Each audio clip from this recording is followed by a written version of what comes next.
Bismillahirrahmanirrahim. Alhamdulillah wassalatu wassalamu ala Rasulillah. Berikut adalah gambaran posisi bulan dan matahari pada tanggal 29 Dzulqa'dah 1443 Hijriah atau bertepatan dengan hari Rabu Legi tanggal 29 Juni 2022 Masehi di Ufuk, Yogyakarta. Baik, kita perhatikan bersama.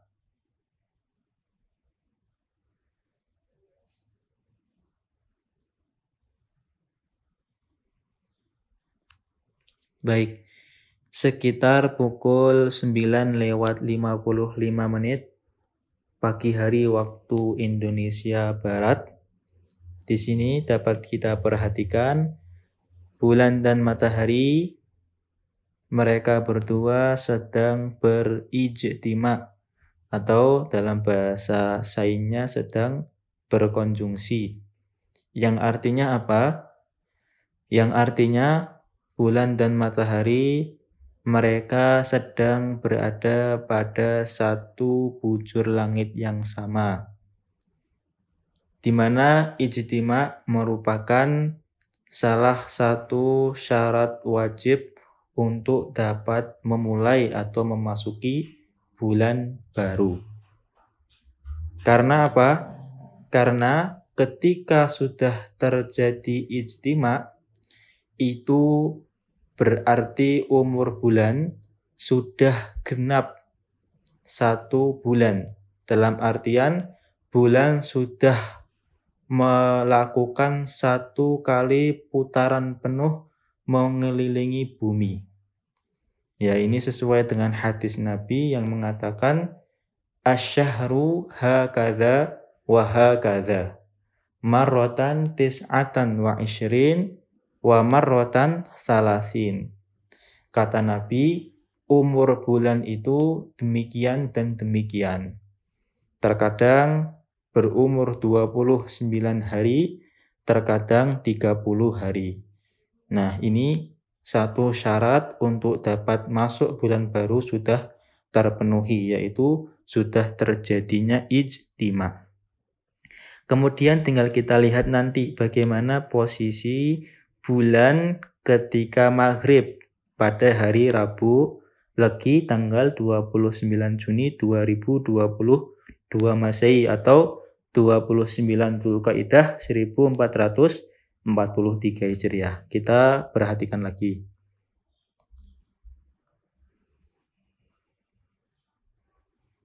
Oke.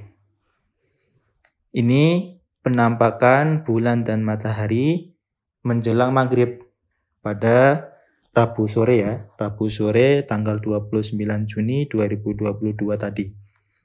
Nah, dari gambar ini, dari penampakan ini, dapat kita pastikan bahwa ketika matahari terbenam,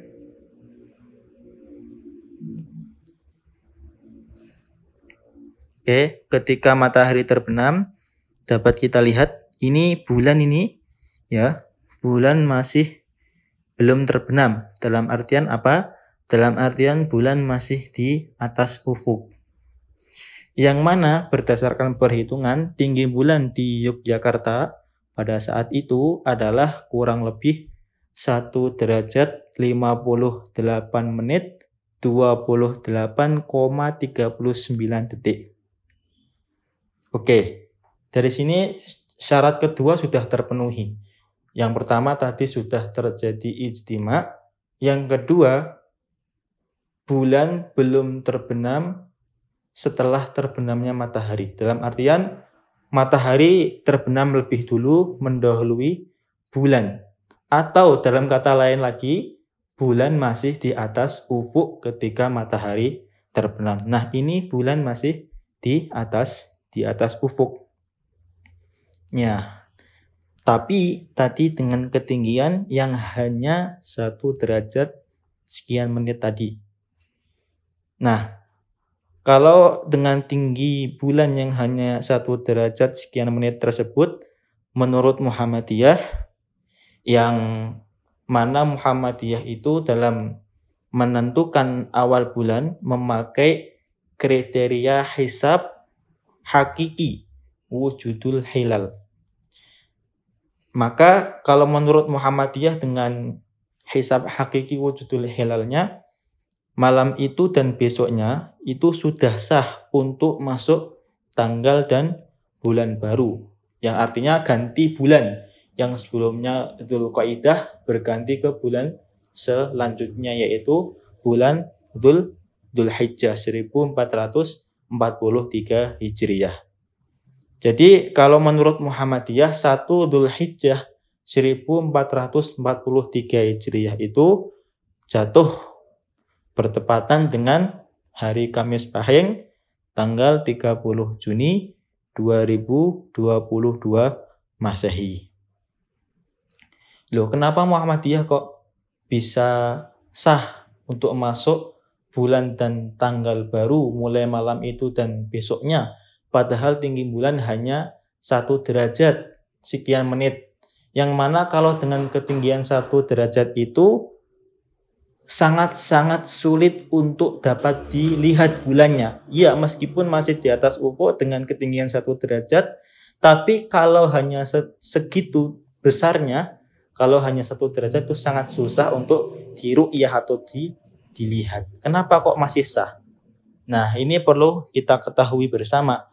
Jadi yang namanya hisab hakiki wujudul hilal itu gunanya tidak untuk melihat hilal, tapi untuk mengetahui apakah bulan itu masih di atas ufuk atau tidak ketika matahari terbenam.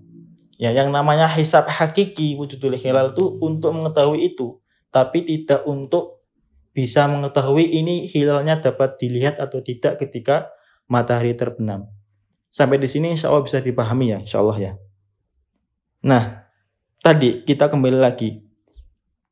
Muhammadiyah dengan kriteria hisab hakiki wujudul hilalnya itu tidak mematok nilai tertentu untuk ketinggian bulan ya.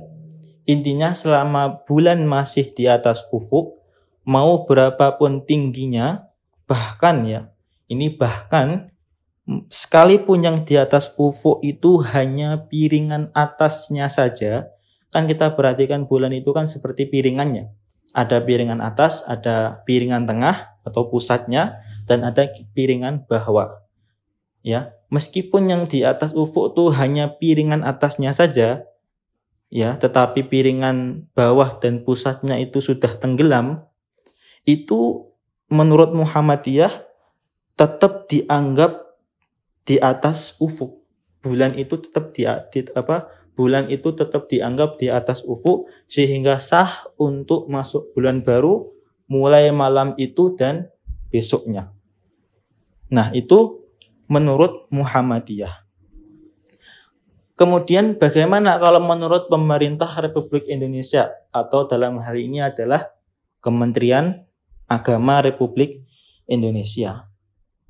Oke, kalau tadi Muhammadiyah menggunakan kriteria hisab hakiki wujudul hilal yang gunanya itu untuk mengetahui apakah bulan itu masih di atas ufuk atau tidak ketika matahari terbenam, tidak untuk mengetahui bulan itu dapat dilihat atau tidak, bukan itu ya. Nah, tapi kalau pemerintah itu menggunakan dalam menentukan awal bulan, pemerintah menggunakan kriteria hisab imkanur ru'yah namanya. Hisab imkanur ru'yah mabim yang terbaru. Sekali lagi, pemerintah dalam menentukan awal bulan menggunakan kriteria imkanur ru'yah mabim terbaru. Yang pertama perlu kita ketahui terlebih dahulu, hisab imkanur ru'yah itu hisab untuk mengetahui kemungkinan apakah hilal atau bulan itu dapat dilihat atau tidak ketika terbenamnya matahari di tanggal 29 bulan berjalan. Beda ya. Jadi kalau hisab hakiki wujudul hilal itu untuk mengetahui apakah bulan masih di atas ufuk atau tidak tanpa embel-embel dapat dilihat atau tidak. Tapi kalau hisab imkanur ru'yah itu ada embel-embel dapat dilihat atau tidak. Tapi macamnya adalah MABIMS terbaru. Hisab Imkanur Ru'yah MABIMS terbaru. MABIMS itu kepanjangannya adalah Menteri Agama Brunei, Indonesia, Malaysia, Singapura. Yang terbaru. Ya, karena sejak Ramadan kemarin itu pemerintah merubah dari kriteria MABIMS yang lama, yaitu dengan mematok tinggi bulan 2 derajat, kemudian elongasi 4 derajat dan umur bulan 8 jam. Kriteria itu diubah dengan kriteria yang baru, yaitu yang mematok tinggi bulan minimal 3 derajat dan elongasi atau jarak matahari dan bulan itu 6,4 derajat. Nah, kalau kita tarik tadi, yang mana menurut perhitungan bulan ini ya, bulan pada saat terbenam matahari tanggal 29 Dzulqa'dah atau hari Rabu tanggal 29 Juni 2022 ini tadi kan 1 derajat ya, 1 derajat sekian menit. Nah, maka 1 derajat ini otomatis kurang dari 3 derajat dari kriteria minimal MABIM terbaru tadi, tinggi bulan minimal 3 derajat. Tetapi ini adalah 1 derajat, tidak terpenuhi kriteria itu. Nah, maka malam itu dan besoknya menurut pemerintah, dalam hal ini adalah Kementerian Agama Republik Indonesia, maka malam itu dan besoknya belum sah untuk masuk tanggal dan bulan baru. Karena tadi tinggi bulan kurang dari kriteria, yaitu kurang dari 3 derajat. Sehingga pemerintah tanggal 30 Juni, hari Kamis itu, Kamis kalau tadi lagi berarti Kamis Pahing 30 Juni 2022 tidak masuk bulan Dzulhijjah, melainkan itu adalah tanggal 30 Dzulqa'dah. Pemerintah melakukan istikmal, penggenapan bulan Dzulqa'dah 30 hari. Kalau tadi Muhammadiyah mencukupkan 29 hari. Ya, kalau pemerintah tidak menggenapkan 30 hari. Loh, berarti Muhammadiyah kurang dong 1 hari? Tidak. Ya, baik 29 hari maupun 30 hari itu sama-sama genap, sama-sama sempurna. Genap di sini bukan dalam artian dapat dibagi 2 atau habis dibagi 2 ya. Genap di sini artinya sempurna. Tadi kan sesuai hadis Nabi, umur bulan itu terkadang 29 hari, terkadang 30 hari. 29 hari ya genap sempurna, 30 hari ya juga genap sempurna. Nah, kalau tadi Muhammadiyah mencukupkan 29 hari, tapi itu juga sempurna. Tapi kalau pemerintah tidak, pemerintah baru lusanya baru tanggal 1. Besoknya itu masih bulan yang lama, berarti masih masih bulan Dzulqa'dah, yaitu tanggal 30 Dzulqa'dah 1443 Hijriah. Jadi dengan demikian 1 Dzulhijjah 1443 Hijriah menurut pemerintah atau menurut Kementerian Agama Republik Indonesia itu jatuh lusanya, yaitu hari Jumat Pon, tanggal 1 Juli 2022 Masehi. Dari sini insya Allah bisa dipahami ya, insya Allah ya. Ya, mudah-mudahan bisa dipahami. Baik, jadi dari 2 kasus ini dalam konteks Indonesia antara Muhammadiyah dan pemerintah, ini dapat disimpulkan ya, bahwa Muhammadiyah itu memulai atau mengawali 1 Dzulhijjah 1443 Hijriah lebih awal 1 hari dari pemerintah, yaitu pada hari Kamis Pahing 30 Juni 2022 Masehi. Itu Muhammadiyah. Hari Kamis Pahing 30 Juni 2022 Masehi itu sudah masuk tanggal 1 Dzulhijjah 1443 Hijriah.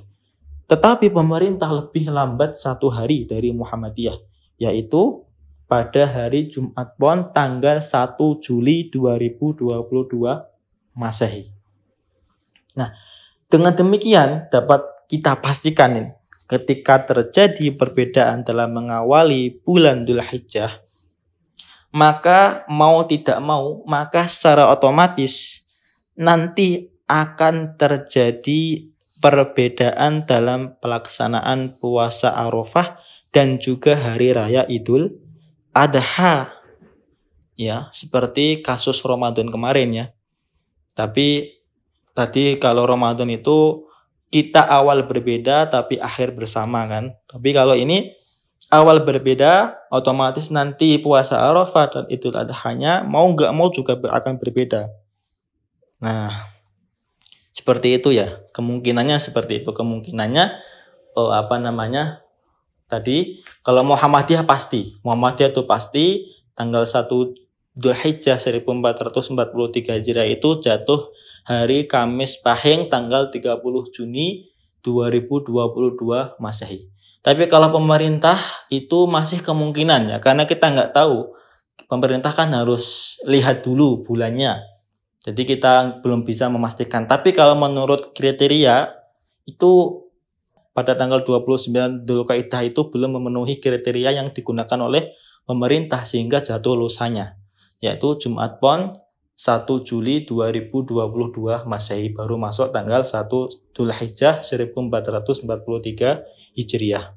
Nah, ini dalam konteks Indonesia ya. Lalu bagaimana kaitannya dengan Arab Saudi ya? Lalu bagaimana kaitannya dengan Arab Saudi yang notabene ya, Padang Arafah sebagai tempat pelaksanaan wukuf itu ada di situ. Padang Arafah itu ada di Arab Saudi. Yang mana nantinya hal ini akan berakibat pada pelaksanaan puasa Arafah. Ya. Oke. Tadi Indonesia seperti itu ya. Indonesia kalau Muhammadiyah hari 1 Dzulhijjahnya Kamis Pahing 30 Juni 2022 Masehi. Kalau pemerintah kemungkinan Jumat Pon tanggal 1 Juli 2022 Masehi. Itu konteks Indonesia. Lalu bagaimana dengan Arab Saudi? Mari kita lihat bersama-sama. Tapi sebelum itu ya, sebelum nanti kita lihat bersama-sama, perlu kita ketahui dulu ya, perlu kita perhatikan bersama terlebih dahulu bahwa baik Arab Saudi maupun Muhammadiyah itu keduanya sama-sama menggunakan kriteria hisab hakiki wujudul hilal dalam menentukan awal bulan. Itu sama. Baik Muhammadiyah maupun Arab Saudi itu sama-sama menggunakan kriteria hisab hakiki wujudul hilal. Hanya saja keduanya itu berbeda dalam marja atau markas tempat perhitungannya. Kalau untuk Muhammadiyah sendiri, marja atau markas tempat perhitungannya adalah di Yogyakarta. Ya, tadi maka saya menggunakan contoh Yogyakarta karena pusat atau marja tempat perhitungan Muhammadiyah itu di Yogyakarta. Sementara itu di Arab Saudi, marja atau tempat perhitungannya itu ada di kota suci Mekah. Nah, kita ubah terlebih dahulu. Ini masih lihat lokasinya masih di Yogyakarta. Kita ubah ke Mekah.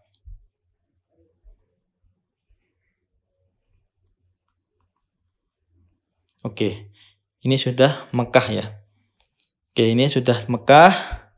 Kemudian kita undurkan lagi. Ya, kita undurkan lagi. Baik, tadi kalau di Yogyakarta itu kan terletak di waktu Indonesia Barat di GMT plus 7, Greenwich Mean Time plus 7. Jadi ketika di Inggris atau di Greenwich itu pukul 00.00, itu di Yogyakarta atau di wilayah Indonesia bagian barat itu ditambah 7 jam. Jadi ketika di Inggris di Greenwich itu tengah malam, di Indonesia itu sudah jam 7 pagi. Nah, itu maksudnya Greenwich Mean Time plus 7 itu seperti itu. Itu kalau di Yogyakarta. Kalau di Mekah diperhatikan itu, Mekah GMT plus 3. Kalau Mekah itu terletak tadi GMT plus 3. Jadi kalau di Greenwich pukul 00.00 atau dini hari, itu di Mekah sudah jam 3 pagi. Nah, tadi kalau di Yogyakarta, ijtima tadi kan ijtima atau konjungsi matahari dan bulan pukul 9:55 pagi hari waktu Indonesia Barat. Nah, ini kita konversikan, kita ubah ke waktu Mekah. Jadi, kalau Yogyakarta itu terletak di GMT+7, sementara Mekah terletak di GMT+3, maka antara GMT+3 dan GMT+7 itu selisihnya 4 jam. Jadi, misal ya, di Indonesia sudah jam 4 sore. Nah, di Mekah itu baru duhur, baru jam 12 siang. Karena selisihnya 4 jam. Lebih duluan 4 jam Indonesia ketimbang Mekah. Tadi kalau kita tarik ke kasus ijtima tadi. Kalau tadi ijtima di Yogyakarta jam 9.55 menit pagi hari waktu Indonesia Barat, maka di Mekah tinggal kita kurangi 4 jam. Berapa? 9.55 kurangi 4 jam. Jadi kurang lebih jam 5.55 ya. Ya, jam 5:55 menit. Nah, ini ijtima yang terjadi di Mekah, yaitu pukul 5:55 menit pagi hari waktu Mekah. Ini sudah terjadi ijtima, satu syarat sudah terpenuhi. Tinggal kita lihat bagaimana posisi bulan ketika matahari terbenam atau ketika maghrib di Mekah nanti. Nah, kita perhatikan. Ya, kita jalankan dulu. Oke. Nah, di sini dapat kita perhatikan ya, dapat kita lihat. Ini adalah penampakan bulan dan matahari menjelang maghrib tanggal 29 Zulkaidah 1443 Hijriah atau bertepatan dengan Rabu Legi tanggal 29 Juni 2022 Masehi di ufuk Mekah. Nah, dari sini dapat dipastikan ya, ketika matahari terbenam, oke, ini kita ibaratkan terbenam lah ya. Ketika matahari terbenam, barang tenggelam. Oke, baik. Ketika matahari terbenam, ini bulan belum terbenam. Dalam artian bulan masih di atas ufuk. Yang mana menurut perhitungan tinggi bulan di Mekah pada saat itu adalah kurang lebih 5 derajat 26 menit 51,3 detik. Nilai ini lebih besar daripada nilai tinggi bulan di Indonesia tadi. Kalau di Indonesia tadi kan atau di Yogyakarta kan 1 derajat, sementara di Mekah ini 5 derajat, lebih tinggi. Loh, kenapa kok bisa lebih tinggi di Mekah ya, tinggi bulannya daripada di Indonesia? Iya, hal ini karena Mekah itu terletak di sebelah baratnya Yogyakarta atau terletak di sebelah baratnya Indonesia. Jadi dalam kaidah melihat hilal awal bulan itu, semakin ke barat letak suatu wilayah, maka semakin mudah atau semakin besar kesempatan bagi wilayah tersebut untuk dapat melihat hilal awal bulan. Dalam artian semakin tinggi bulannya. Ya, semakin ke barat letak suatu wilayah, maka semakin tinggi hilal awal bulan di wilayah tersebut. Tetapi sebaliknya, semakin ke timur letak suatu wilayah, maka semakin susah atau semakin sulit, semakin kecil kesempatan bagi wilayah tersebut untuk melihat hilal awal bulan. Nah, ini bukti konkretnya, bukti nyatanya kasus Mekah dan Indonesia. Dapat dipastikan itu sudah rumus paten. Kalau di Indonesia, misal di Indonesia tinggi bulannya hanya 1, di Mekah itu lebih tinggi dari 1. Di Indonesia, pokoknya tinggi bulan di Mekah itu lebih besar daripada tinggi bulan di Indonesia. Karena tadi letak Mekah itu di sebelah baratnya Indonesia. Jadi dengan demikian, kalau tadi Muhammadiyah yang pakai hisab hakiki wujudul hilal yang tinggi bulan hanya 1 derajat itu sudah sah untuk malam itu dan besoknya masuk tanggal dan bulan baru. Dalam artian sudah ganti bulan dari Dzulqa'dah ke Dzulhijjah. Apalagi di Arab Saudi yang tinggi bulannya 5 derajat. Ya, ini berarti dapat dipastikan Arab Saudi akan memulai 1 Dzulhijjah 1443 Hijriah pada hari Kamis Pahing tanggal 30 Juni 2022 Masehi. Jadi mulai malam itu dan besoknya itu sudah masuk tanggal dan bulan baru, tanggal 1 Dzulhijjah 1443 Hijriah. Nah, dari sini dapat kita ketahui bersama bahwa Arab Saudi dan Muhammadiyah itu mereka akan bersama-sama memulai 1 Dzulhijjah 1443 Hijriah pada hari Kamis Pahing, tanggal 30 Juni 2022 Masehi. Sementara itu pemerintah Republik Indonesia dalam hal ini adalah Kementerian Agama itu kemungkinan lebih lambat. Saya katakan kemungkinan karena memang belum jelas. Harus lihat bulannya dulu, ya. Karena ini belum tanggal 29 Dzulqa'dah ini saya rekodnya. Nah, kita harus lihat dulu bulannya. Tapi kalau secara kriteria, secara perhitungan, secara teknisnya kemungkinan lebih lambat 1 hari daripada Muhammadiyah dan Arab Saudi, yaitu 1 Dzulhijjah 1443 Hijriah menurut pemerintah Republik Indonesia akan jatuh bertepatan pada hari Jumat Pon tanggal 1 Juli 2022 Masehi. Nah, kalau seperti itu kasusnya ya, kalau terjadi perbedaan dalam mengawali awal Dzulhijjah antara Indonesia dan Arab Saudi, ini nanti akan menimbulkan persoalan dalam pelaksanaan puasa Arafah di Indonesia itu sendiri. Nah, coba kita bayangkan. Di mana ketika Arab Saudi sudah tanggal 9 Dzulhijjah. Yang artinya apa? Arab Saudi sudah tanggal 9 Dzulhijjah, yang artinya pada waktu itu para jamaah haji sedang melaksanakan atau sedang melakukan wukuf di Arafah. Ketika di Arab Saudi sudah tanggal 9, di Indonesia itu baru tanggal 8 Dzulhijjah. Iya kan? Karena kan tadi kemungkinan lebih lambat sehari. Di Arab sudah tanggal 9, di Indonesia baru tanggal 8. Nah, yang menjadi pertanyaan adalah, apakah umat Islam di Indonesia akan melaksanakan puasa Arafah pada tanggal 8 Dzulhijjah tersebut dengan alasan menyesuaikan dengan pelaksanaan wukuf di Arafah. Jadi di Indonesia tanggal 8 Dzulhijjah kita puasa, lalu tanggal 9-nya kita libur. Nggak ada kegiatan sama sekali, maksudnya nggak ada ritual ibadah. Kemudian tanggal 10-nya baru kita sholat Id. Apakah seperti itu? Ada nggak tuntunannya dalam yang diajarkan oleh Nabi? Nah, atau seperti ini.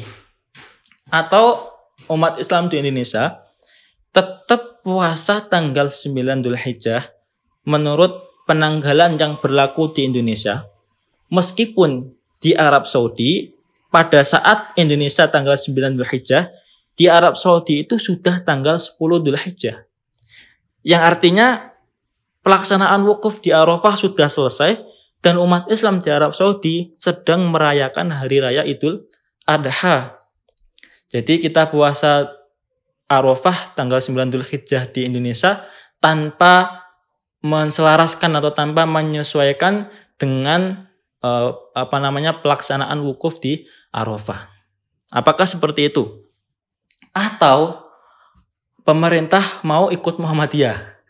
Kan tadi biar aman gitu loh. Apakah mau ikut Muhammadiyah? Kan tadi kan Muhammadiyah dengan Arab Saudi sama-sama memulai awal Dzulhijjahnya hari Kamis Pahing tanggal 30 Juni 2022 Masehi. Nah, ini bagaimana kalau kita menemukan persoalan seperti ini? Ya, itu urusan fikih, yaitu pembahasan dalam masalah fikih. Kalau yang sejauh pembacaan saya, kalau terjadi kasus seperti itu ya baiknya kita tetap puasa Arafah tanggal 9 Dzulhijjah menurut penanggalan yang berlaku di Indonesia, meskipun tidak sesuai dengan pelaksanaan wukuf di Arab Saudi. Karena dalam kitab Fathul Bari, Syarah Sahih Bukhari yang dikarang oleh Imam Ibnu Hajar Al-Asqalani, itu beliau beralasan atau menggunakan dasar bahwa Nabi dan umat Islam pada saat itu ketika di Madinah, mereka tetap puasa tanggal 9 Dzulhijjah yang berlaku di Madinah tanpa memperhatikan, tanpa mengetahui pelaksanaan wukuf di Mekah. Karena pada zaman Nabi kan nggak ada teknologi canggih zaman sekarang ya. Jadi Nabi dan umat Islam di Madinah itu nggak tahu pelaksanaan wukuf di Mekah.